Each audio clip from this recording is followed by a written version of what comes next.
Henry's victory, Richard's crown is discovered in a hawthorn bush, and Henry is crowned with it on the battlefield.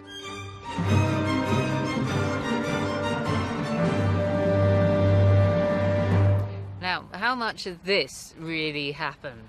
It's impossible to say. But the reason that this is the story we know is because it's the one Henry wanted us to remember. Henry wanted to make everyone aware of his decisive victory on the battlefield, but that was the easy part.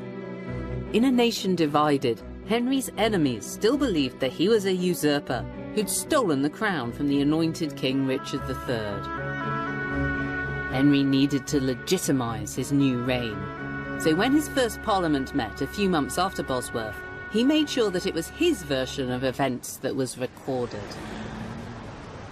One telling detail that Henry had written into the records of Parliament was that his reign had begun on the 21st of August, 1485. Now, this is a bit odd, because the Battle of Bosworth wasn't until the 22nd of August, 1485. Was this a slip of the quill? No, it was deliberate. Henry was claiming that he'd already been king, even before the battle.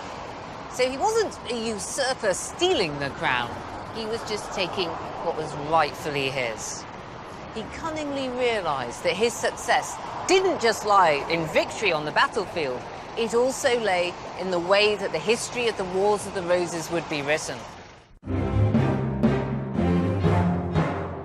Henry's next move was equally cunning.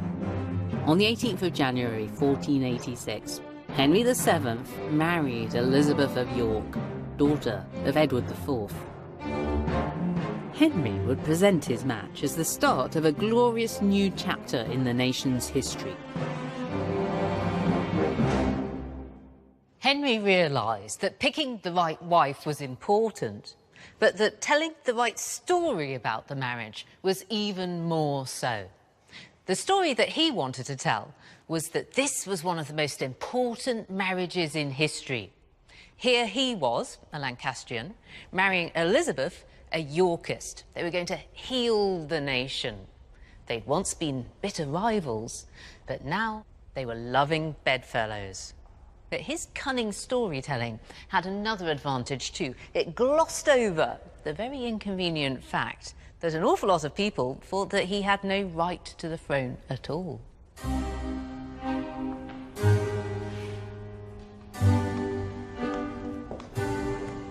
Henry hoped that his marriage to Elizabeth would be seen as a fresh start. It would also divert attention away from his less-than-royal lineage. This is a genealogical roll showing the kings of England going right back into the mists of time. It goes back as far as Brutus, the mythical king 1,000 years before the Romans.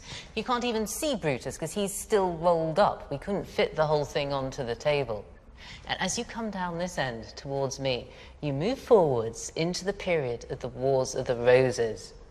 These circles contain pictures of all the different kings, most of them called Edward. This one's called Rex Ted, which pleases me.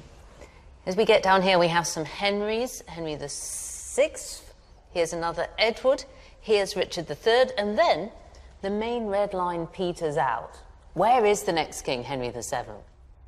Well, he's been squished in at the side as the husband of Elizabeth of York. So where's he popped up from? This black line tells us. It goes back to Henry's grandmother, Catherine, who was a proper Queen of England, but her second husband, Henry's grandfather, was this chap, Owen Tudor, a servitor in camera. That means a chamber servant, or in other words, a bit of rough.